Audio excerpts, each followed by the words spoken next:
What's going on, guys? Vista here, and welcome to episode 5 of Hey Noob. Hey Noob is a series dedicated to teaching new players to the Battlefield franchise just the basics of the game. Of course, this would be review for most seasoned Battlefield players, but it doesn't ever hurt to review. So, today we're going to talk about the support kit. The ins, outs, what you need to know, just the basic level stuff to help you improve your play as a support player. Now, this is probably my favorite kit to use, something I'm most experienced at. I do have the most kills with the support kit and the LMG, and let's dive into that. Now, the primary weapons for the support class is the LMG, light machine gun. They, of course, also have available to them carbine, shotguns, and DMRs, just like all classes, and we'll cover those in a later video. But today, with a focus on the LMG, we'll go ahead and dive in, kind of talk about the mechanics of these. As you can see, we have several to choose from, all with different stats. If you look over here on your right, it'll show you comparison of each gun to the gun that you do have selected. Its strengths, weaknesses, tells you its rate of fire, magazine size, and what round it's carrying. So let's go ahead and dive in, and let's talk about using the LMG. Alright, guys, and we're looking at the M249 LMG. This is by far my favorite weapon in Battlefield 4. I've just become very accustomed to using it and, gotten fairly decent with it. Now, there are two types of players in Battlefield 4, those that kind of pick one gun and stick with it, and there's those who like to just hop around and be kind of generalist and learn how to use all weapons. Both have their advantages. If you stick with one weapon, you're going to know it ins and out. You're going to be very, very accurate with that weapon. But if you're kind of that general player, pick up lots of different weapons, you're going to be able to, have success whenever you pick up, any gun in the game. So, that's kind of a personal choice. I would suggest kind of at first getting used to one weapon, using it, getting good, helping your stats out, and then start trying to kind of change it up, learn different weapons, different classes in and out. But anyways, a little off track, let's get back to talking about the LMG. Now, these things are absolutely bullet hoses. We've got 200 rounds in a magazine with this particular weapon, but the reload on it is absolutely atrocious. This is with the bullets still in the chamber, so this is the short reload. You can see several seconds there. If we were to run it dry, it'll be even longer. There is a way to kind of cheat that process. Or I shouldn't say cheat, but manipulate it to the point where you can kind of shorten it up by a second or so. But we'll get into that in more advanced videos. Now, the LMG, the best way you're going to want to fire these is to tap fire. You can see each time my sight goes in and out is a click. Or there's the burst fire where we do short little bursts, let our sight rest, come back to center, and we fire again. So, of course, if you guys want to check it out, I do have another video up that is dedicated to just talking about the techniques of tap firing and burst firing. And, you can get a little bit more in-depth there. I'll leave a link to that down below. If not, it is the burst and tapping video, advanced fundamentals video. So, the LMGs, what are these good for? What's kind of the role on the battlefield for the support player? Well, just, it's kind of in their name. They're the supporting role. They can basically hold down lanes of fire, not let anyone past. Of course, these LMGs are great for taking out multiple enemies. You have, 200 rounds in your magazine. Now, where you get in that disadvantage is once you hit that long reload, if you don't have somebody covering you or, a nice little hidey hole, you're kind of a sit and duck during that. So, now, my advice, the best way that I find is tap firing at most ranges. I'll just kind of get up like this. Little 2-3 round bursts, kind of like that. It's very accurate. It gets my accuracy up around 25-26% in most games, just by putting, a nice little tap fire on it. So that's the basics of the LMG. We can also put a bipod on this so that when we prone out, we don't have to steady up, but you can see muzzle sway isn't really an issue unless you're being fired at. So most of the time I do run just one of the foregrips on here to help, either moving and shooting accuracy or just accuracy overall, depending on which one we equip. And we'll go talk about those right now. Okay, and with the LMGs, of course, we have what we can select to put on here. Now, right now you're looking at my typical loadout, what I like to run on my M249 for most situations, which is the Coyote red dot sight. No accessory in this slot here, but we do have available to us the magnifier, flashlight, different lasers we can put on. I just feel like these more give away my position than the benefits that I gain from running them on this particular weapon. That doesn't mean I won't run them on something else. In the barrel slot, I use the flash hider. I can use muzzle breaker compensator to increase the stability of this rifle, but you can see over here the stability increase I get is much smaller than what I get from my accuracy. And since I use tap fire, stability isn't much of an issue. I'm not just hammering down and letting the recoil take it wherever it wants to go. I'm more interested in improving my accuracy stats. So in this slot, I could run heavy barrel, but that's going to make my recoil go way up, which you can see would improve my accuracy even further. But I don't feel I need it. I feel like my grouping's pretty tight because I use this nest accessory, which is the stubby grip, and that reduces the automatic fire penalty. So when I'm tap firing, if I hold the trigger a little too long and go a few too many bullets, I'm helping kind of control that by using this stubby grip. And of course, paint job, that's totally your preference. Also for support, we have the secondary weapons slot where we can equip any of the sidearms that we have unlocked. You can see I like to use this stubby shotgun. I use that kind of for breaching and entering, aside from a panic weapon once I get, getting shot at. And run out of ammunition with my LMG, I can swap on over to the shotgun. 1-2 shots, that guy will be down. Then we get into our support gadgets. And of course, as any class, this is their bread and butter. What they're known for on the battlefield. As you can see, we have the XM25 with several different rounds that we can equip. We have an ammo pack and an ammo box. The Claymore, the mortar, MP-APS, which is man-portable automatic protection system, C4, and the UCAV. Now, unfortunately, to unlock the UCAV, takes several mini kills in a jet. I believe you need 3 jet ribbons, and I'm a terrible pilot, so I haven't unlocked the UCAV as of yet. But really, I should be working on that to get everything unlocked. So, as you can see, in my 2 gadget slots, I run typically with the XM25 Air Burst and the ammo box. But for now, so I can show you 2 different gadgets, we're going to go ahead and equip the Claymore and the XM25. So let's go take a look at these two gadgets. Okay, guys, and first up we have the XM25 Air Burst. Now there are 3 different things you can equip. We have the XM25 Smoke, which its round would fly out and create a burst of smoke. And then we have the XM25 Dart, which works just like a shotgun with the flechette rounds. So it fires out little darts, great for penetrating body armor. But the main one is going to be the XM25 Air Burst.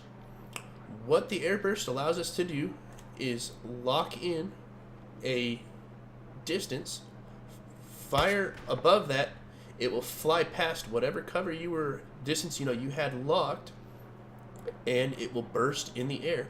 As you can see over on the right, it does give us a range indicator, and on the bottom there you'll see the word lock. If I was to aim at something that didn't have a distance, like just open sky here, you'll see NA. So if you see that and you're not locked, it's not going to burst. It will only kind of burst on impact when it finally hits wherever it impacts the ground. I can't move and relock it. The way that we lock this is with our hip fire mode. You see our hip fire reticle there in the middle. We ADS onto that spot. That gives us a lock. Then we'll move past the cover, fire, and it'll burst 3-4 meters past it. So you get a guy hiding in here. You're firing at him. He takes cover. Quick switch.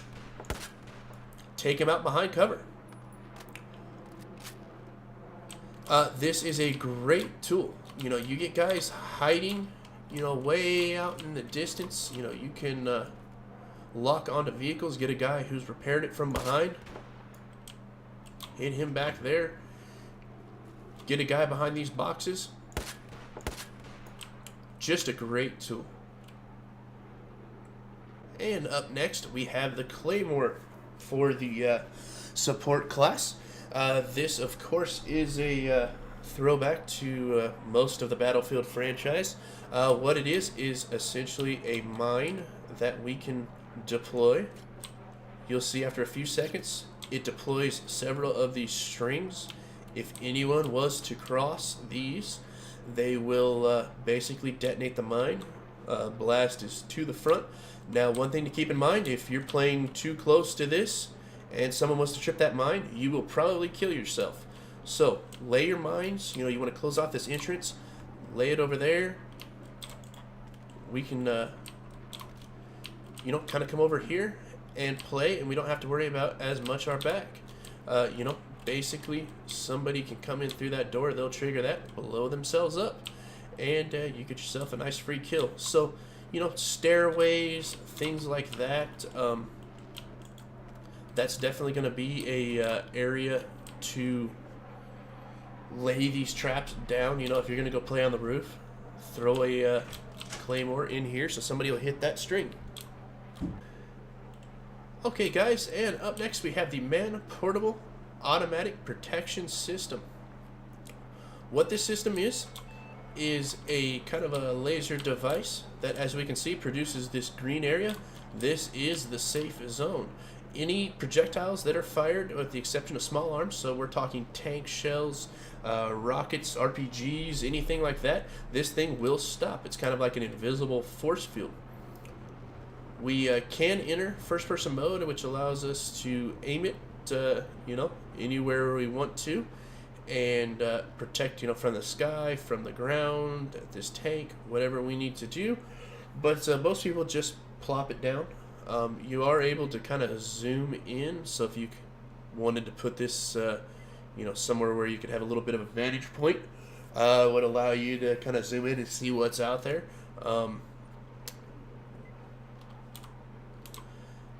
Now, one side effect is it does produce this blue laser, which, you know, gives away its position. But as long as this is green, it will stop shells as long as you're kind of in that little zone. Now, it will turn red and have to go into a recharge time after stopping so many shells.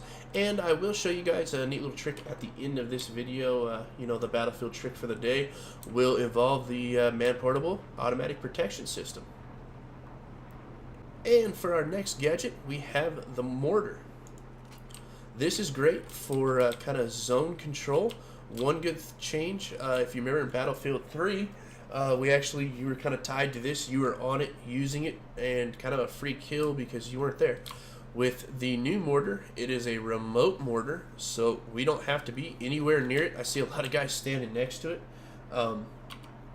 That's kind of a mistake. You know, let's get over here, let's hide, and we can enter into the mortar mode, which allows us to aim using a little screen on the right there, and we can fire. It goes into its reload, which is fairly quick. You'll see it hit there.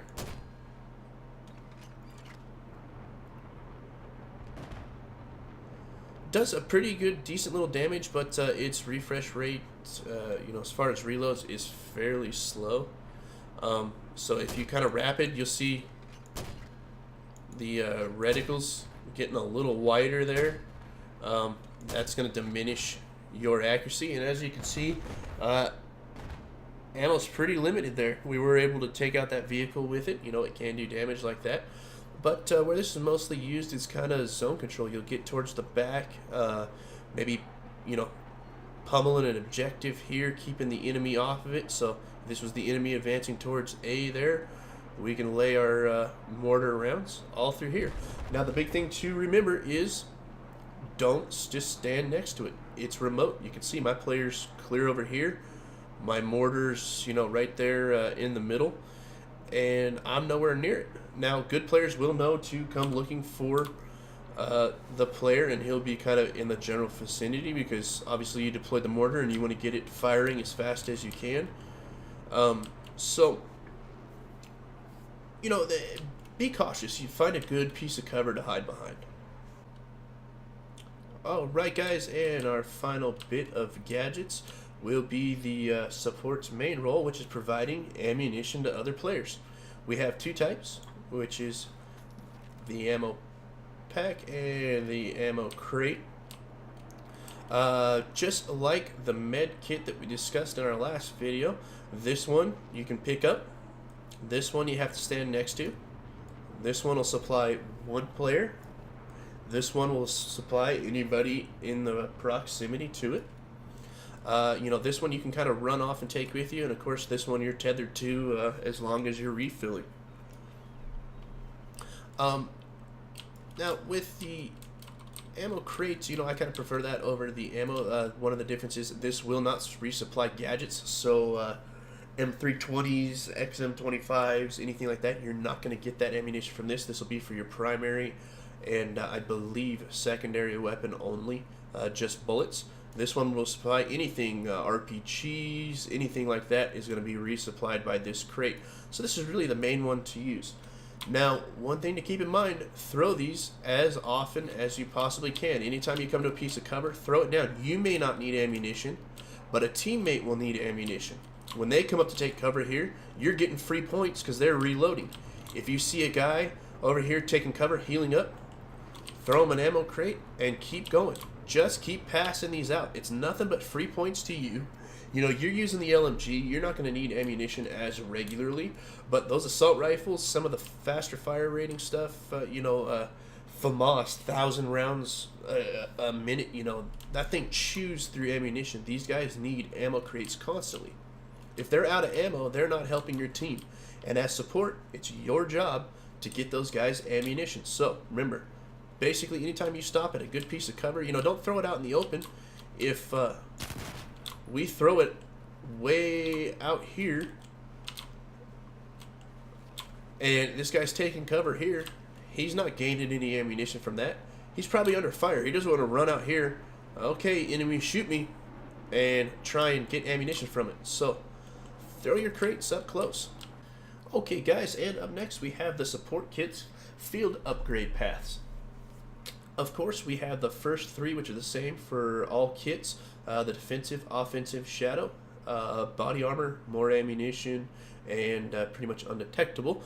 We won't get into those. We've got into them plenty in other videos. So let's talk about the two that are primary for the support class.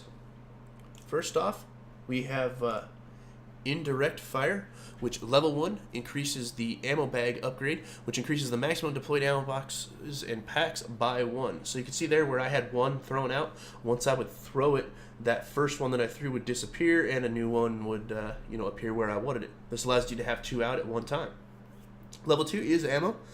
It increases your maximum inventory of bullets by 50%.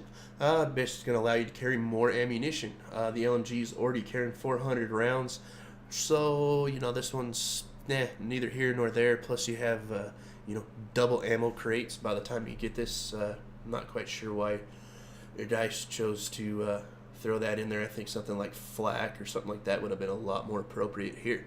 Next we have indirect fire. It increases the maximum M224 and XM25 ammo, so you can carry more with your mortar and more with your XM25. And very last but not least here, we got resupply unit, which occupied vehicles will slowly resupply nearby soldiers. What that'll allow you to do is, if you're riding in a tank, anybody that comes close to that tank, you're going to provide ammo for them and gather up some points. Next up we have perimeter defense, which level 1 will be ammo. Again, I'm not sure why the support player would need an ammo increase. He's got a damn ammo crate. Level 2 will be suppression, increases the amount of outgoing suppression by 50%. That's one thing that the LMGs are great for. They will put that suppression effect, which causes muscle sway and motion blur for the enemy that you're firing at. So we're just going to up that a little bit with this field upgrade. Next up, we have Claymores, which increases the maximum inventory of Claymores to 3. So it allows you to carry more, cover more doorways.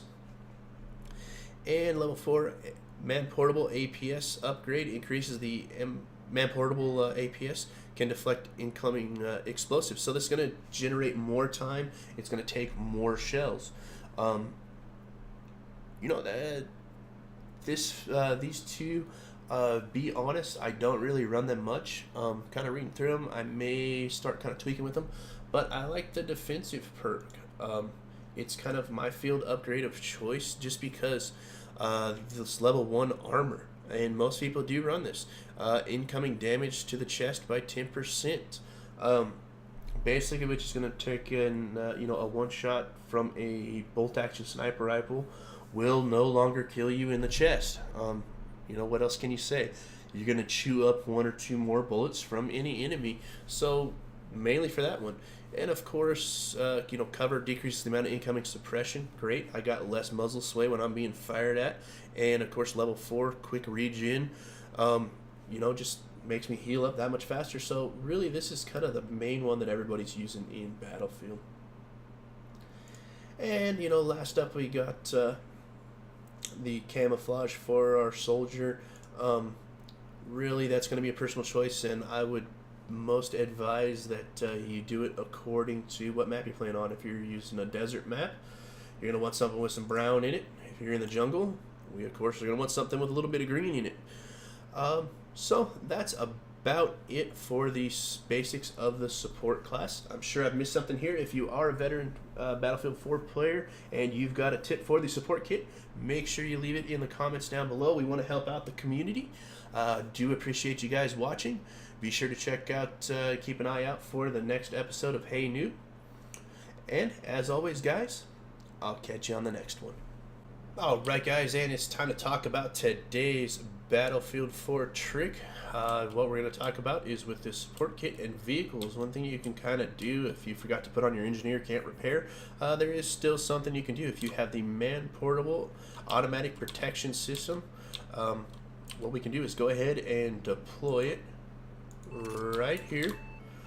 Now, if we're in a scenario where we are kind of pillaring this side of the building, we're kind of holding down this lane out here, we're kind of pillaring back and forth, taking pot shots, driving. You can kind of see where I'm going with this. I've got the Man Portable Automatic Protection System that's going to eat up incoming tank shells, IFV shells, things like that. It's going to eat that up. It'll eat up several shells. I believe it's somewhere in the neighborhood of like 4 tank shells, without having to deploy my automatic protection system on my LAV here. So I can pillar out as long as it's green, take my shots, back off, he can hit. Now if he runs through and now this turns red, you see this green light here, if it turns red, I can now deploy the automatic protection system for a certain amount of time on my LAV, which you can see kind of the green light cast on there. It'll eventually turn red while this one is recharging, and then ultimately I can back off. This one's reinstalled. Now I'm firing, being protected by my Man Portable APS, and I'm not taking any tank shell hits. So with an IFV, I can kind of take on a tank this way. Now, the second way that we can use this is if we're driving here, a tank starts, coming around the corner here. What we can do is deploy our active protection system,